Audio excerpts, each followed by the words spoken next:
Hi Sagittarius, welcome to your May, New Love in May tarot reading. It's a type of love reading just for singles.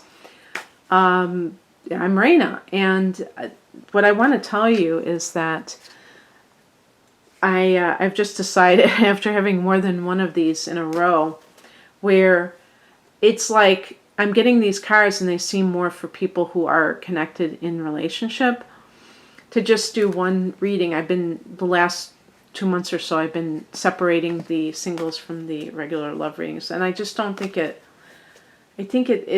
doesn't work that way. It makes it unnatural. So I'm going to be consolidating them again next month.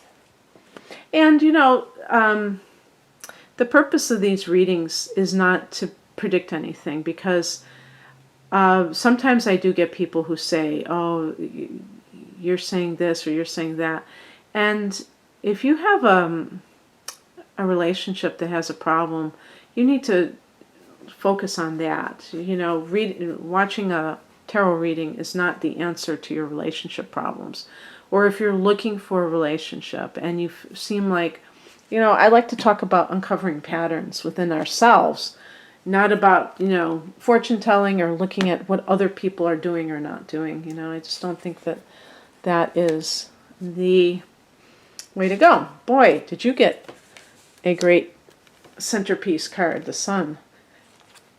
Oh my God, the first 3 cards are all major organic cards. Oh my Lord.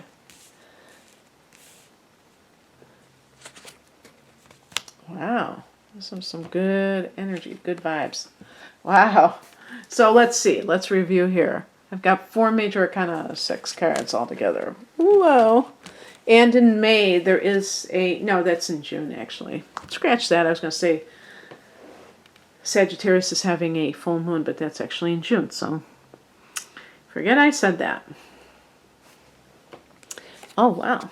Well, the heart of the matter is the Sun card. You know how I'm going to title this. Here comes the Sun, right? But then here we have the Moon. We start with the Sun and we end with the Moon. Well, the Sun is the masculine energy, but it is, if you think about what it represents in astrology, it's the ruler of Leo and the 5th house, which is falling in love. That's why they depict 2 people here. But you notice that they depict her on the youthful side. It's also the sign of children. The 5th house can be, you know, what do you call it? Conceiving children. The Sun is about healing. It's about prosperity. It's about success. In this reading, suffice it to say, we can just say it's about love. And it's about, but maybe healing from the past. If you've come from a situation that has been very traumatic or at least stressful. In the past position, we have the Justice card. So Libra is a sign. If this person is a Libra, or you're coming from somebody who's a Libran, also this can be coming from a divorce and finding new love. Maybe you didn't ever think it would happen for you, and you are so happy. And I'm almost seeing like somebody who's middle-aged who feels like a kid again. That was like what I was thinking in my mind just now. So maybe it's with a Leo. Yeah, you know, fire signs. But the thing is that there's that sense of healing renewal that comes. And of course, when you're in that intoxicating phase, when you fall in love, I'm sure there are a whole bunch of endorphins released, because it's like that that stage of euphoria. And it's what people remember later on. But really, the deepening of a relationship can be, I think, even more wonderful than that euphoric period can ever be. So, Sag, I know, because I'm a Sag, that we love that romantic feeling and everything. But see if the person is really the one, and then you will you will feel like you have won the lottery. And actually we have the card of the Nine of Cups, which is like winning the emotional lottery. The higher message is the Death card. So again, I've been getting the Death card a lot. A lot of change for people, a lot of transition. But with the Death card, irrevocable change. That's what death is, physical death, is irrevocable change. When somebody dies, you can't, their soul may be alive and well, and they are eternal beings, but in this lifetime they will never be that thing to you. And that is what I think is so difficult to have to kind of heal from. But in this context, we're talking about knowing that something is really, really over for good. So again, going back to that Justice card, if you have come from maybe an on-again, off-again relationship that finally, a marriage that finally ended in divorce. You would separate, get back together, and then separate again. Now you've met that the person that's your true soulmate, and it's like that other person didn't even exist. Something like that. I'm trying to think of... Well, the Death card connects with Scorpio. We are having a full moon in Scorpio at the end of the month. And for Sag, this is our 12th house. So this is a karmic influence. And to me, it's like kind of tying up the loose ends karmically. That can be really cool, because that might signal that sense of like, okay, now it's time to let go of the past, but not just the past, when I was a kid, but past lives, and including maybe an ex that was particularly difficult to deal with. So did I say the right date? It's happening on May 18th. Okay, so in 27 degrees of Scorpio. So very interesting. That might be a timing card, and maybe this is the time for Sag to just get over that need for anything to remain as it is, and let there's that saying in the Bible, let the dead bury the dead, but you are alive. The sun has given you such life. What crosses you is the King of Swords. This could be that ex. Maybe it is a Libra person. This is a person, also kings can be fathers. So I was also thinking about the justice system. If you have, let's say you've gotten divorced and you still have child custody issues. And sometimes, unfortunately, especially narcissists, they use things like lawsuits and court dates and things like that as their way to gain energy from other people in a negative sense. So, and also to gain like control, power. So if you share a child with one of these people, they don't care that they are putting their child through anything. Their main focus is to stick it to you. So don't fall for the okie doke.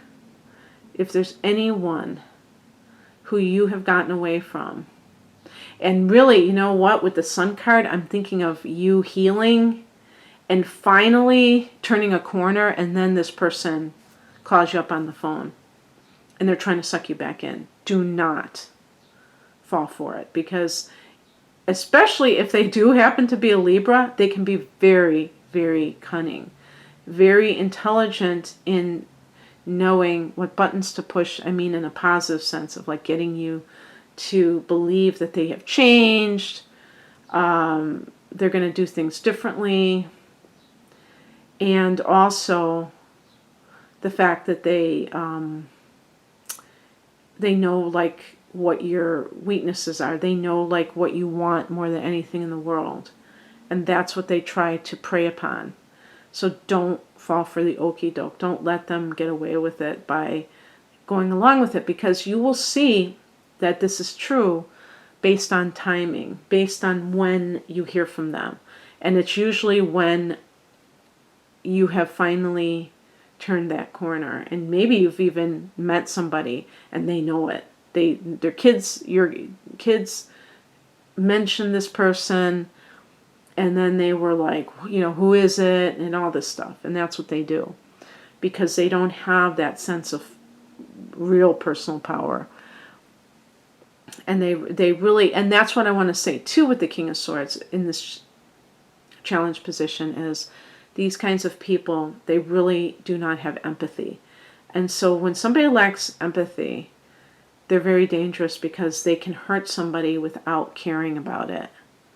And we usually call those people psychopaths. And I'm not, going that far about this person, but I'm saying that that's the extreme version of it. But in any case, people that they spend their whole lives manipulating to try to feel important and powerful, it's pathetic, So continue to heal, continue to enjoy your new life, and don't let somebody suck you back into their cesspool of negativity. What's coming in, or the advice, is represented by the Nine of Cups. This is a card of feeling a sense of, what's called the wish fulfillment card. So there may be this feeling that you have what you want. Maybe if you were with somebody, this King of Swords in the challenge position, they can be downright cruel. They use words as a weapon, and they do it to make you doubt yourself. And you may have, for some people that this resonates with, you may have been stuck in this very abusive relationship for years, and you didn't know how good it could be. And with the Sun card, you're finding out exactly what you were missing all these years. And so now, the Nine of Cups, bask in that. You can even feel a little bit smug. It's okay to feel like, hey, I escaped that hell. Or simply, they call it the cat that got the cream, right? This feeling of like, look at me now, you know what I mean? Especially if somebody left you, an old partner left you, and you felt like perhaps you were not attractive, you were not desirable, and this wonderful new relationship has come into your life, and now you feel a sense of revitalization, but also hopefulness. The Sun is a card of positivity, and with the Nine of Cups, a feeling of satisfaction in your life at the moment. The outcome is the Moon card, which, sometimes in the more negative sense, even in the upright position, it's like you don't have all the information about an issue, or you're being deceived or something like that. I would say in this particular case, because we have the Sun, to get the Moon card could mean that this person is not only somebody that you're physically attracted to, somebody that you have an emotional connection to, which the Moon card could also represent, but just that passionate connection with this person. But with the Moon card, it could be a spiritual or psychic connection where you just are of one mind. You're really like attuned to one another spiritually. And with that King of Swords, if that was your ex, that person may have been totally disconnected from themselves. And that's one of the reasons why they did lash out like that verbally, because they have it's like having no emotions, no feeling of, no real understanding of themselves. And you and this person that you're with now may take it really deep, And this could be like, again, this could be a timing card. Perhaps at the time of the Sagittarius moon, a month from now, if you're watching in May, that'll be the closing of the chapter of all of that negative past.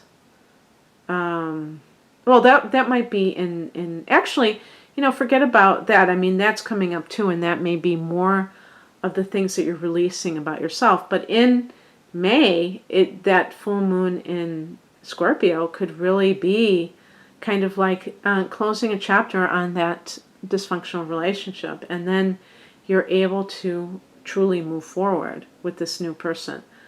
Okay, Sag, that's what I have for you. So I hope that you got something from this. If you would like a personal reading, my website is rainamoonastrology.com, and the link is below. Take care. Bye.